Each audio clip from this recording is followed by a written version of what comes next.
Daniel Scioli, gobernador de la provincia de Buenos Aires, hizo un guiño a la posibilidad de que participen las Fuerzas Armadas en la represión del narcotráfico. ¿Usted qué opina? Bueno, lo primero que hay que decir, dos reflexiones sobre eso, ¿no? La primera reflexión, que con el actual sistema jurídico argentino eso es imposible. Hay una ley. Nosotros tenemos un sistema de leyes, por decirlo de alguna manera. Usted lo debe recordar porque en realidad han sido leyes que han también cruzado transversalmente a los partidos políticos, la Ley de Seguridad Interior, la Ley de Defensa y el decreto reglamentario de la Ley de Defensa. La Ley de Defensa, recordemos, fue aprobada en el año 89, pero recién fue reglamentada, fíjese usted las cosas, fue reglamentada recién en el año 2006 con Nilda Garré, ministra de Defensa, y Néstor Kirchner, presidente de la Nación. Uno puede decir que esa ley son las que prohíben a los militares meterse en cuestiones interiores. En cuestiones de seguridad interior, con el conjunto de la criminalidad, sea la criminalidad común o la criminalidad organizada, como puede ser el delito narco. Entonces, sintéticamente, con el actual sistema jurídico que tenemos, con las leyes que tenemos, es la posibilidad de que las Fuerzas Armadas participen en tareas de seguridad interior está vedada. ¿Se podría aplicar la ley? Segunda reflexión, mi opinión personal, como ministro de Defensa, sobre esta cuestión. Yo no estoy de acuerdo con que se abra la posibilidad de que las Fuerzas Armadas participen en el combate contra el narcotráfico. Cuando uno mira lo que ha pasado en otros países de América Latina, la participación de las Fuerzas Armadas, lejos de resolver el problema, en algunos casos la ha empeorado. Se me ocurre el caso de México. El caso de México es el que más está en boga en estos días. El presidente Felipe Calderón es el que hace entrar a las Fuerzas Armadas en la lucha con el narcotráfico y se aumenta exponencialmente la cantidad de muertos. Aumenta exponencialmente la cantidad de muertos y de víctimas inocentes, en gran sentido y en gran medida. Y aumenta la situación de violencia del conjunto de la sociedad. La gente pregunta, ¿por qué sucede esto? Porque en realidad casi que hay una asociación automática entre Fuerzas Armadas y Fuerzas de Seguridad, digo, comúnmente. Tienen uniforme, portan armas, tienen que ser similares. La realidad es que quien ingresa a una fuerza de seguridad, a la Policía Federal, a la Bonaerense, a la Gendarmería, en la calle, tiene una formación que tiene que ver con la prevención, con la disuasión y con la utilización no letal de su sistema de armas. El que ingresa a las Fuerzas Armadas se prepara para una situación límite, que es la guerra. La guerra es una situación límite y todo el sistema de armas de las Fuerzas Armadas tiene en su uso objetivos letales y consecuencias letales, digamos, ¿no? Entonces, y tienen otro calibre. Obviamente, porque el sistema de armas está pensado en generar consecuencias letales. Entonces, esa situación genera este desequilibrio que decíamos anteriormente. Además, le quiero decir algo más. La Argentina tiene lo que se llama fuerzas intermedias de seguridad, que no tienen todo el resto de los países de Latinoamérica, digamos. Quizás somos uno de los pocos países que tenemos fuerzas intermedias, que son las fuerzas federales. Gendarmería y prefectura. Gendarmería y prefectura, que se le llaman, entre comillas, fuerzas militarizadas, porque han tenido origen en las Fuerzas Armadas, digamos, ¿no? El caso de Gendarmería en el Ejército, el caso de prefectura en la Armada Argentina, digamos, ¿no? Entonces, el sistema de agencias de seguridad que tiene hoy la Argentina es un sistema lo suficientemente completo como para poder desarrollar ese combate contra el delito narco. Y entonces la pregunta maldita es, ¿para qué sirven los militares entonces? Bueno, hoy, en la foto de hoy. No, en la foto de hoy los militares tienen una multiplicidad de tareas, además de lo que significa su tarea principal. Su tarea principal y su misión principal es la que le da la Constitución, es la que le da las leyes, que es la de prepararse, adiestrarse por capacidades y desarrollar capacidades para esa situación límite que puede ser pero la Argentina una agresión, lleva décadas de paz y no tiene hipótesis de conflicto. No solamente la Argentina lleva décadas de paz, la mayoría de los países del mundo la región tienen situaciones de paz y no por eso han dejado de tener sus Fuerzas Armadas, y no por eso han dejado de tener su política. Algunos países sí, Costa Rica. Solamente uno, digamos, ¿no? Y no por eso han dejado de llevar adelante su política de defensa y de desarrollar sus capacidades, porque en esto también, digamos, nosotros tenemos una mirada de la defensa en donde no tenemos hipótesis de conflicto y lo que hacemos es desarrollar capacidades. Yo creo que al contrario, que en la Argentina en estos 30 años, estos 30 años de democracia, por diferentes circunstancias, en general se habló mucho de la cuestión militar y se habló menos de la política de defensa, y que quizás El próximo tiempo tiene que ser un tiempo en donde nosotros abordemos lo que significa la política de defensa, porque que tengamos un mundo sin conflicto no significa que no tengamos un mundo sin tensiones. Por ejemplo, le doy un ejemplo, la ciberdefensa. Claro. Usted fíjese lo que ha sucedido en Brasil, con el hackeo de la cuenta de mails de la presidenta de la Nación, y la segunda cuenta que hackean los americanos en Brasil es la del presidente de Petrobras, que te lleva a una mirada que también yo creo que tiene que ser parte de la política de defensa, que es el cuidado de los recursos naturales. La ciberdefensa es una nueva dimensión de la defensa que atraviesa transversalmente lo que son las tres armas tradicionales, y que nosotros esperamos este año tener inaugurado nuestro centro de ciberdefensa, en donde conjuguemos todas las capacidades de cada una de las fuerzas. El control de la integridad territorial, el control del espacio aéreo, el litoral marítimo, el cuidado de los recursos naturales, nuestra participación en la Antártida, son tareas habituales que llevan adelante las Fuerzas Armadas. Hay muchas críticas a que el general Milani hace tareas de seguridad interior, de espionaje. De hecho, hubo un allanamiento pedido por el senador Gerardo Morales a la sede del Ejército, diciendo que se hacía sí, el senador Morales hizo una denuncia, el doctor Monelsan tomó esa denuncia y el juez habilitó el allanamiento el día 30 de diciembre. De ese inusual, allanamiento de comando en jefe del Ejército. Sí, allanamiento de las oficinas de inteligencia. En realidad el artículo 5 de la Ley de Inteligencia pone en cabeza de la Presidenta de la Nación la única que tiene capacidad de autorizar el acceso a una cantidad de datos que son parte del sistema de inteligencia. Nosotros ¿quiere hubiésemos decir que el allanamiento llegó a datos secretos? El allanamiento miraron absolutamente todo. Entraron en las computadoras y no encontraron absolutamente nada. Por eso nosotros tenemos pedida una nulidad del acto.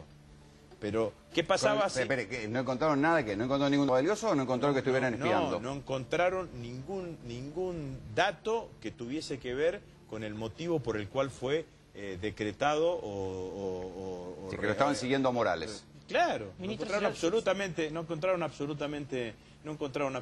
nada, pero para no encontrar absolutamente nada tuvieron que ver todo el sistema informático.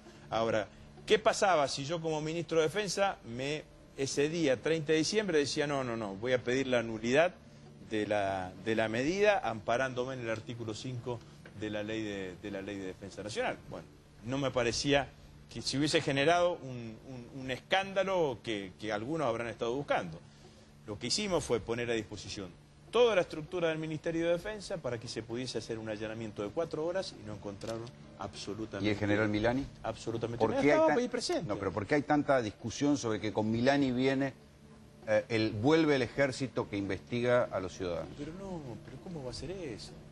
Yo creo que hay que ser responsable en este tipo de cuestiones. Esto fue lo que yo le dije a Morales claramente, digamos, ¿no? Morales es un senador de la Nación que tiene responsabilidades institucionales. No se puede hacer una denuncia generalizada sin ningún tipo de fundamento, sin ningún tipo de prueba. Después fue al juzgado y no sé qué prueba alcanzó. Él dijo que tenía fuentes. Bueno, pero ¿y dónde están?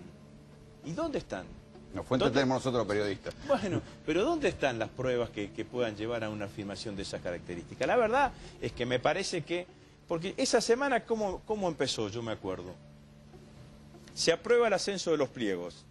Entonces, al fin de semana siguiente se hace una denuncia de que se toma el último... El ascenso de Milani, concretamente. De todos los pliegos, de todos los pliegos, incluidos el más polémico era el de Milani. Se hace una denuncia como que la última readecuación presupuestaria había sido destinada fundamentalmente a aumentar el presupuesto del área de inteligencia. Un sábado salió una denuncia del diputado Martínez que fue tomada por el diario La Nación. Nosotros ese mismo sábado al mediodía la desmentimos. La desmentimos porque en realidad esa adecuación presupuestaria tenía que ver con atender la cuestión salarial de los efectivos de las Fuerzas Armadas, que había sido actualizada, como fue con el mismo porcentaje que todos los empleados del sector público en julio y agosto. ¿Qué hace la inteligencia del ejército, y en julio y agosto de ese año, digamos, ¿no? Entonces, como eso fracasó, al otro día salieron con esa denuncia, que también fracasó, digamos. Bueno, ¿qué hace la inteligencia del ejército hoy? El sistema lo que pueda contar. No. El sistema de inteligencia que tiene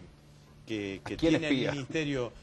Ministerio de Defensa tiene una obligación, que es evaluar la evolución del instrumento militar de aquellos países que geopolíticamente sean necesarios o que la Argentina haya definido como importantes.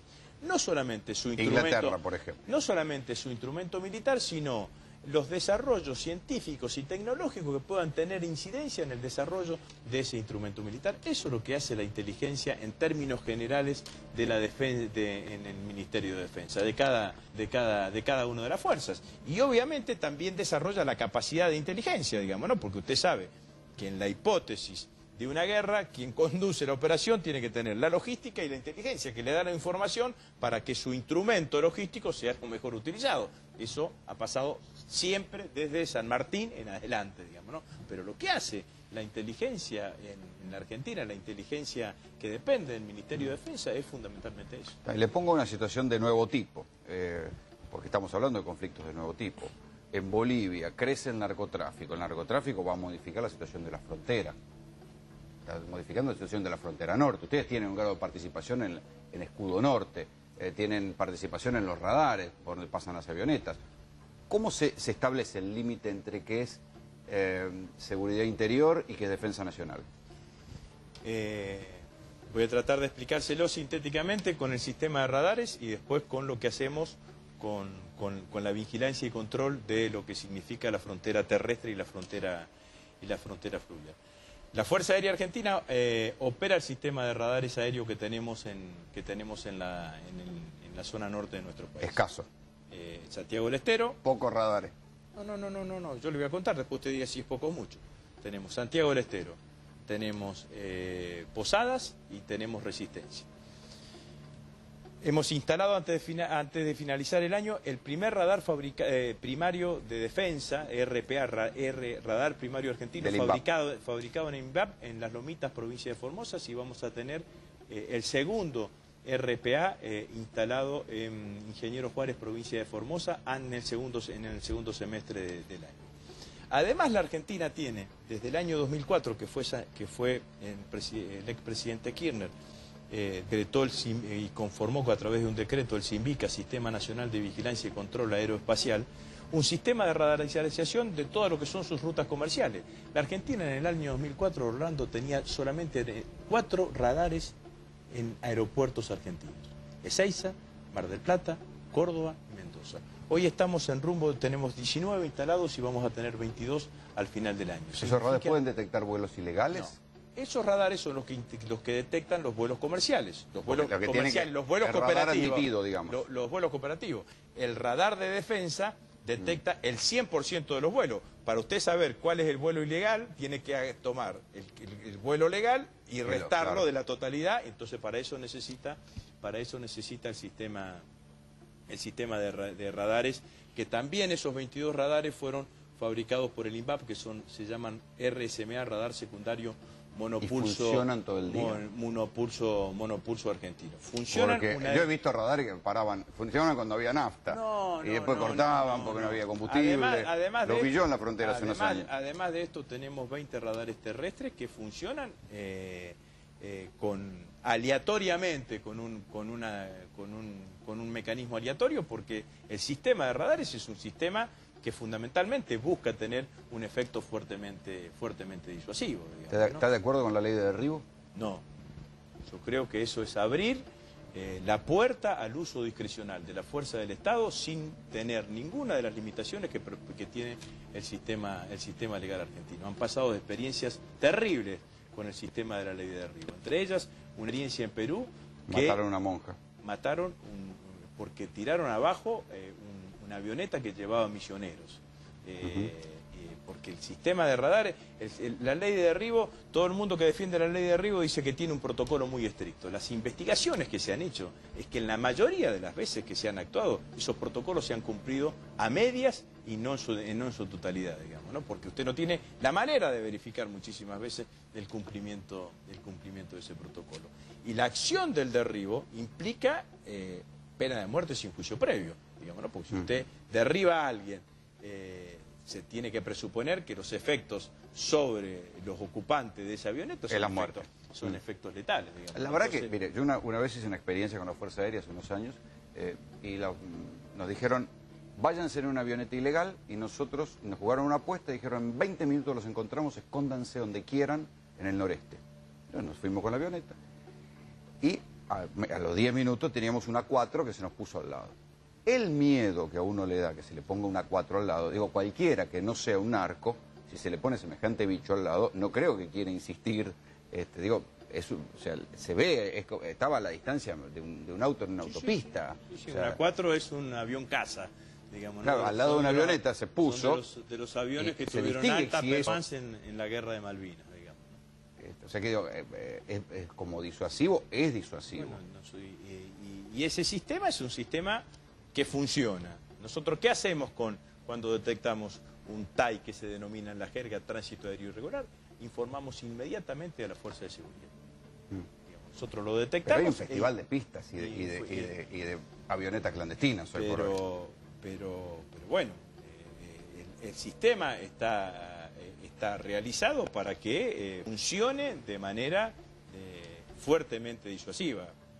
Yo creo que está funcionando claramente. Dicen que si vuelan bajo no los puede detectar el radar. Por eso tenemos porque es cierto eso, que si vuelan bajo los... ¿A cuánto?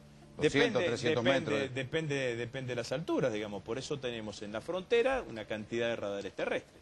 Los radares terrestres son radares que opera el ejército argentino y que no solamente tiene la posibilidad de detectar con la acción del radar, sino que hay un operador, un efectivo, un suboficial, un oficial del ejército argentino, que es el que opera el radar, que también tiene la mirada visual, y eso también inmediatamente... eso lo hace el ejército. El sistema de radares aéreos lo opera la Fuerza Aérea, el sistema de radares terrestres lo opera el ejército argentino. ¿Qué es el escudo norte? ¿Y qué participación tiene el ejército en eso? Bueno, es lo que le acabo... O sea, el radar. Es lo que le acabo de decir. El escudo norte es un operativo de seguridad que diseñó la Presidenta de la Nación en el año 2011 para fortalecer la presencia del Estado en la frontera seca más importante que tiene la Argentina. Bolivia-Paraguay. Eso, digamos, hay que reconocer, digamos, ¿no? Que las fronteras secas son un problema no solamente para la Argentina, sino para cualquier país del mundo. Que lo diga Estados Unidos. Que lo diga Estados Unidos, que debe ser el país más radarizado, con mayores niveles de seguridad, como hace para resolver su frontera con México. Construyeron un muro en varios tramos. Que es una de las fronteras más complicadas, más complicadas del mundo.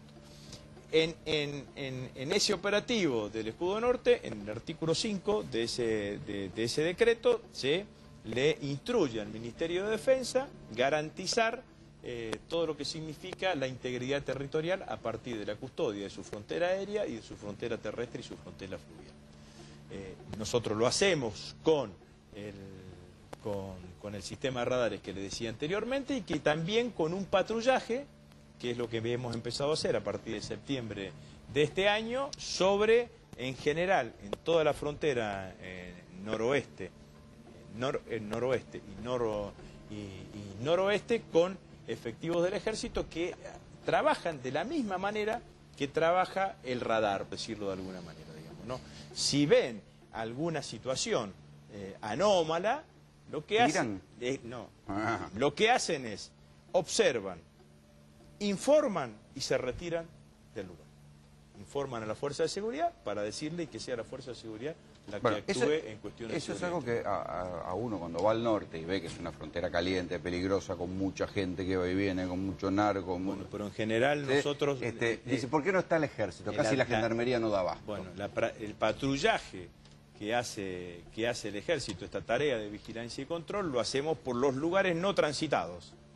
Digamos, ¿no? Porque o sea que en una quebrada se puede encontrar una patrulla del ejército. Usted puede encontrarse en La Puna una patrulla...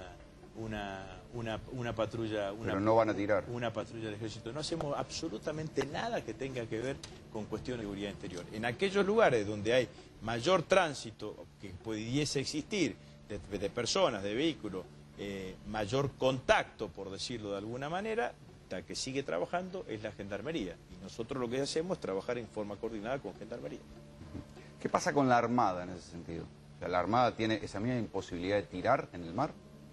La Armada tiene por una vieja ley un mayor poder de policía en cuanto a lo que significa las inspecciones. Entonces puede subirse a un buque pesquero si el buque pesquero está en infracción, y esa tarea la hace coordinadamente con lo que significa Más o menos para marzo se da siempre el conflicto del calamar y los barcos que vienen a pescar. Con lo que significa la tarea de prefectura. En general los buques de la Armada están entre son los que están más cerca de ultramar, digamos, más cerca en el límite de las 200 millas, y trabajan en forma coordinada con la prefectura. Hubo un conflicto en un territorio en Santa Cruz, creo que fue Juan Cruz, donde se utilizó personal de la Armada para desalojar un terreno. Y eso se dijo, bueno, esto es un ejemplo de actuación de Fuerzas Armadas en conflictos de seguridad interior. En Río Gallegos, en terrenos que eran de la Armada y eran terrenos que la Armada había dispuesto que iban a ser utilizados para los créditos Procrear.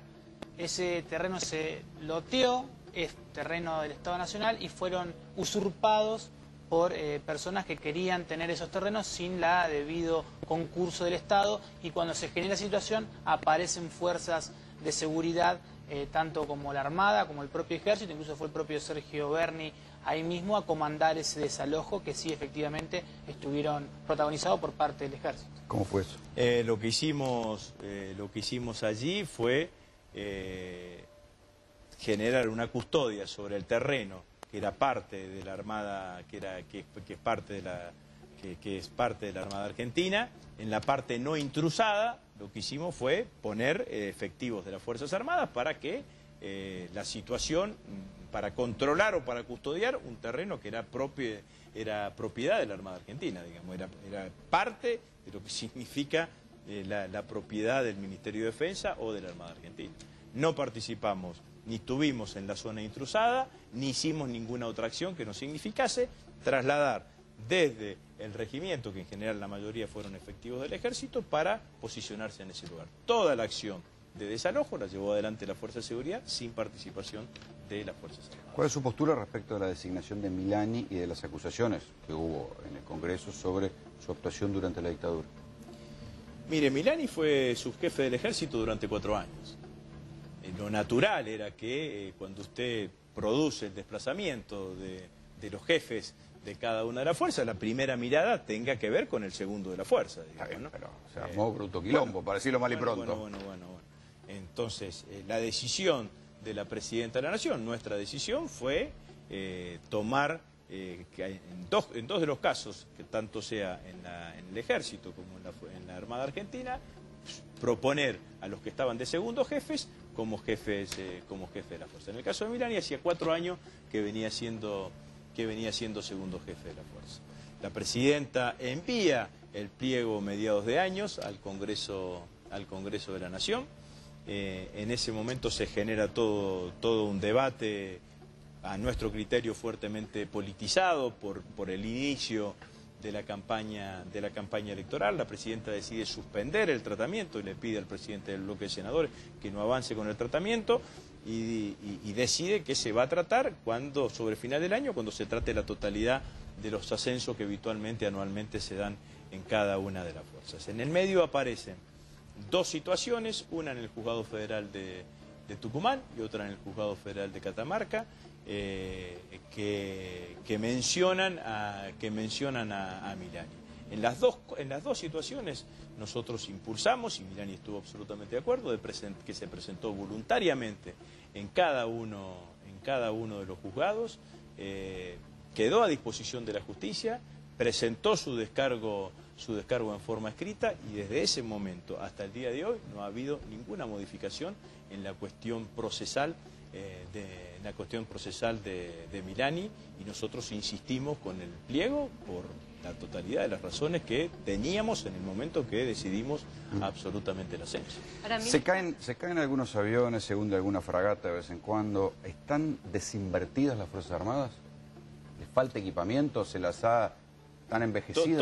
Toda esa cuestión es una cuestión en términos relativos. Si quiere, tomamos la Fuerza Aérea Argentina para dar un ejemplo, digamos. En este año nosotros incorporamos 4 aviones de entrenamientos básicos, que son aviones Grob alemanes. Nos entregaron 4 de 10 que nos tienen que entregar el año pasado. Incorporamos los 4 de 10 que nos tienen que entregar entre este año y el año. ¿Cuántos se cayeron en los últimos años? Y el año que viene. No se cayó ninguno, digamos, de los 4 de entrenamiento. No de eso, de los anteriores. Dos helicópteros Mi-17 rusos, que son aviones de alta performance, con capacidad de carga y con capacidad de transporte, que están hoy operando en la Antártida, que están en Marambio. Incorporamos 2 aviones, 2 helicópteros más de transporte de pasajeros, también de alta prestación. Incorporamos este año un Lear que compramos usado en Canadá para tareas de fotografía y también de reconocimiento electrónico. Estamos trabajando para reemplazar nuestro sistema de arma Mirage, que tiene fecha de vencimiento entre el 2015, 2016 y 2017, y tener un nuevo sistema de armas.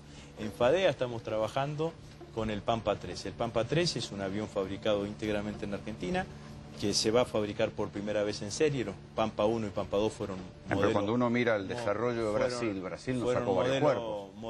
Fueron modelos prototípicos, y el Pampa 3 es un avión de entrenamiento avanzado, y con algunos adicionales que vamos a colocarles también va a ser un avión de desplazamiento táctico. Con Brasil estamos trabajando conjunto con Embraer, y FADEA está siendo parte del KC-390, que es un avión que está fabricando Embraer, que va a estar para el 2016-2017, que viene a ser una versión un poco más chica de los aviones Hércules. Los Hércules, está yendo un Hércules este año a Estados Unidos para hacerle todo lo que significa la remoción de las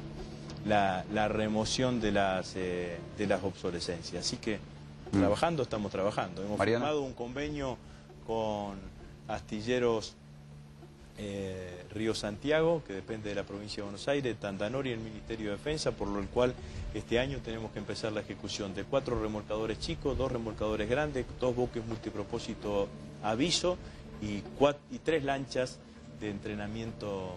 3 lanchas de entrenamiento avanzado. Estamos reparando el Irizar este año va a ser... Que fue una gran deuda, ¿no? Sus pruebas de agua y de hielo. Eso es lo que estamos trabajando con ese objetivo, para que en la campaña del 2015-2016 esté nuevamente en la campaña antártica. Así que estamos invirtiendo, y lo estamos haciendo de la mejor manera posible y con muchísima responsabilidad. El Ejército está haciendo una compra grande. Pasa cuando se cae un avión o se hunde una fragata. De helicópteros, una compra grande de helicópteros a Italia, que también van a estar incorporados a lo que significa aviación de ejército. Así que no digo que tenemos absolutamente todo resuelto, pero tampoco es que no hay nada y que no se invierte. Sería interesante, ministro, también consultarle como hombre de Santa Fe, que conoce bien el territorio, que hasta hace poco ejerció su cargo como diputado nacional, ya que conoce el territorio, ¿por qué Rosario se termina convirtiendo, y Santa Fe, en una cuna, en una sede narco, con los crímenes que se suscitaron en el último año? ¿Qué pasó en Rosario para que finalmente se convirtiera en esto? Bueno, me saco un poco la ropa de ministro de Defensa, digamos, ¿no? Y porque si no van a decir que es la seguridad interior. Y hablo como dirigente político. La verdad que te lo digo con absoluta honestidad, digamos, ¿no? Yo debo haber sido de los primeros dirigentes que denuncié la situación que estaba viviendo la ciudad de Rosario y la provincia de Santa Fe. Cuando fui candidato a gobernador en el año 2011, yo advertí por primera vez que los homicidios en la ciudad de Rosario venían creciendo exponencialmente desde el año 2009, 2010 y 2011. Después de haber perdido la gobernación en las elecciones del 2011, hice una referencia a este hecho. Y se me contestó en ese momento que en realidad no había que preocuparse demasiado, porque el indicador de inseguridad eran los homicidios que se realizaban o que se sucedían en ocasiones de robo. Que el resto eran ajuste de cuenta. Y se daba una versión naif del ajuste de cuenta. El ajuste de cuenta era una pelea entre vecinos por cuestiones menores. En el año, a principios del 2012, o fines del 2011 y principios del 2012, las notas de opinión fueron notas escritas en el diario La Capital de Rosario.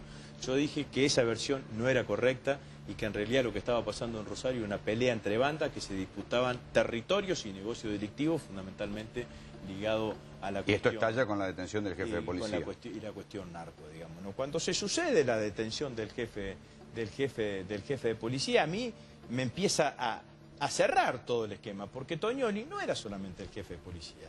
Tognoli había sido jefe de drogas peligrosas durante los 4 años de gobernación del doctor Wiener. Entonces, en el mismo periodo que se empieza a aumentar el índice de homicidios en la ciudad de Rosario, ese es el periodo en donde Tognoli es jefe de droga peligrosa. ¿Usted cree que los socialistas pecaron de ingenuos? No, yo digo que no advirtieron la gravedad de la situación, sin ninguna duda. No dimensionaron la gravedad de la situación. Es más, cuando se sucede lo de Tognoli, ellos lo dijeron públicamente, creyeron que que lo que había era una operación política del kirchnerismo, del gobierno nacional alrededor de esta situación. Bueno, era clima preelectoral, después pasaron las elecciones... ¿Qué clima preelectoral? Era el 2012, Rolando, no teníamos elecciones para nada, digamos, ¿no? Vivieron esa primera instancia de la primera liberación de Tognoli casi como un alivio, digamos, ¿no? Yo me alegro que hoy la mirada del conjunto de la dirigencia política sea de la gravedad. Bien, pero tuvieron que balearle la casa a Bonfatti. Antes para me parece que para los socialistas entendieran que era complicado el asunto. Antes también habían empezado a modificar algún tipo de conducta, pero ciertamente hubo una valoración absolutamente equivocada de lo que era el fenómeno, y había señales como para advertir que el problema iba creciendo notablemente en la ciudad de Rosario. Mi hipótesis fundamental, respondiendo a la pregunta, ¿por qué Rosario se convirtió en eso? Porque a mi criterio el problema es el nivel de connivencia de las fuerzas de seguridad con el delito narco, digamos, ¿no? Cuanto más intensa sea ese nivel de connivencia, mayor es el desarrollo.